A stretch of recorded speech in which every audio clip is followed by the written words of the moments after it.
The signal came from a place that shouldn't exist. Deep beneath the Pacific. -1 miles down in a trench the old maps labeled uncharted. Something the size of a mountain had just opened its eyes for the first time in 11,000 years. Commander Grace Holloway hadn't slept in 31 hours. The Situation Room beneath an ORAD's Cheyenne Mountain complex buzzed with the low hum of terrified engineers and the sharp bark of officers trying to sound calm. On the main screen, a shape the size of Manhattan pulsed with soft blue light on the ocean floor, radiating an energy signature that made every instrument in the building scream in protest. "Talk to me," Grace said, her voice flat and controlled. The only steady thing in the room. Dr. Owen Bennett, the astrophysicist who'd been dragged out of a Berkeley lecture hall 6 hours earlier, stared at the readout like it had personally insulted him. "It's not seismic. It's not volcanic. He stopped, swallowed. "It's a heartbeat, Commander. A 12-hour heartbeat. Something down there is alive, and it just woke up."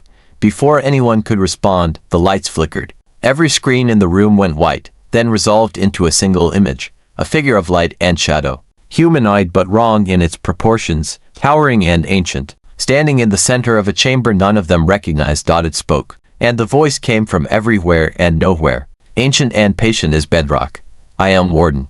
I have slept since your kind wore skins of animals and prayed to fire. I was placed here before your written word, before your first cities, buried by those who feared what I would become if I woke too soon. I have felt your wars. I have felt your bombs. I felt the sky burn twice in 1 century and I did not rise, because you were not yet ready. But now," the image flickered, and for one instant, static replaced the calm. "Now something else is coming. Something that remembers me. And it is afraid. 300 million miles away. In the cold dark beyond Jupiter's orbit, a fleet decloaked, 900 vessels, arranged in a formation too perfect to be anything but a war machine that had done this 1,000 times before. At the head of the fleet sat a single command ship, black as an eclipse, its hull etched with symbols that had once meant conqueror in a language dead before humanity learned to walk upright. Aboard the Coalition monitoring station on Europa, the automated systems didn't even have time to finish their alert cycle before the fleet's transmission cut through every frequency humanity used. Species designation, Terran. You harbor an escaped Warden unit. Surrender the asset, or be cleansed alongside it. Back in Cheyenne Mountain, General Ethan Reyes slammed his palm on the table hard enough to rattle the coffee cups. They want us to hand over a 12,000-year-old alien superweapon that's currently sleeping under San Diego's ocean shelf. That's the question. It's not asking, Grace said, eyes fixed on the fleet's approach vector. It's a countdown. Owen was already running numbers, and none of them were good. 900 ships. If even a tenth of them are combat capable at the level that command vessel is reading, we don't have a military response. We have a funeral. The warden's voice returned, quieter now, almost gentle. They call themselves the Ashcar Dominion. 12,000 years ago, I was built to stop them not by their enemies, but by a coalition of dying worlds who had already lost everything else. I was the last device they built. I was too strong. I was buried here, on a young, unimportant planet. Because your world was the only place in known space small enough, poor enough, forgotten enough, that the Dominion would never think to look. They found me anyway. Because of a war 20 of your years ago, when your species began sending signals into the dark. You called it curiosity. They called it a beacon. Grace felt the room go very still. Every satellite ping, every radio broadcast, every proud "we are here" humanity had shouted into the void for the last 2 decades. It hadn't been an invitation. It had been a trigger. So this is our fault, General Reyes said. And it wasn't a question. No, the warden answered. And something in its ancient voice sharpened into something almost human, almost angry. This is theirs. You did not choose this fight.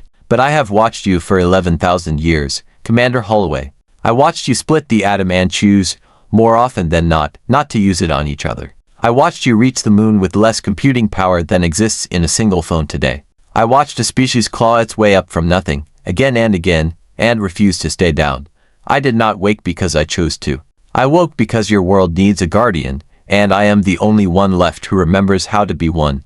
The fleet crossed the orbit of Mars in 11 minutes. Global broadcasts had gone dark, replaced by emergency alerts in 40 languages. In cities across the world, people stood in the streets and looked up, waiting for something they couldn't yet see. In the Situation Room, Grace made the only call she could make. Warden. If we say yes, if we let you rise, what happens to us? The light figure turned toward her, and for the first time, its ancient face seemed almost sorrowful. I was built as a weapon, Commander.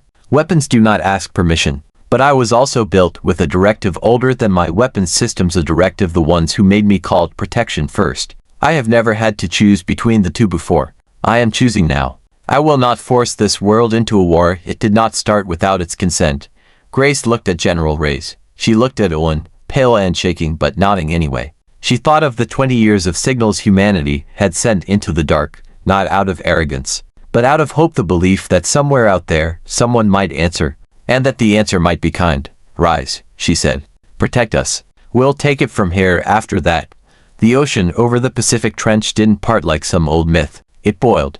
A pillar of light a mile wide erupted from the depths, and within it, Warden unfolded not a mountain of steel as the sensors had suggested, but something that seemed built from captured starlight, vast and terrible and beautiful all at once. Wings of pure energy spreading until they eclipsed the rising sun. The Dominion fleet entered Earth's orbit expecting a planet of soft, unarmed primates and one sleeping relic to claim. They found Warden waiting. The battle that followed lasted for minutes. History would later call it the 4-Minute War, and it would be taught in every school on Earth for the rest of human history. Warden did not fight like a machine. It fought like something that had been waiting 11,000 years to matter again, tearing through Dominion capital ships with weapons that bent light itself, until the Black Command vessel, the one that had issued the ultimatum, broke apart soundlessly against the void, its wreckage scattering like dark confetti over the Pacific dawn. The remaining Dominion ships didn't linger to test their luck a second time. They fled the system, jump drives flaring, and did not return. In Cheyenne Mountain, the room erupted not in celebration, not yet, but in the stunned, ragged silence of people who had expected to die and instead had watched their world get a second chance. Warden's voice returned one final time. Softer now, weary in a way that felt almost human. Rest now. I will remain. Not buried. Not forgotten. I will stand where your world can see me. For as long as you need a guardian, and I suspect, given what I've seen of you today, that will not be very long at all.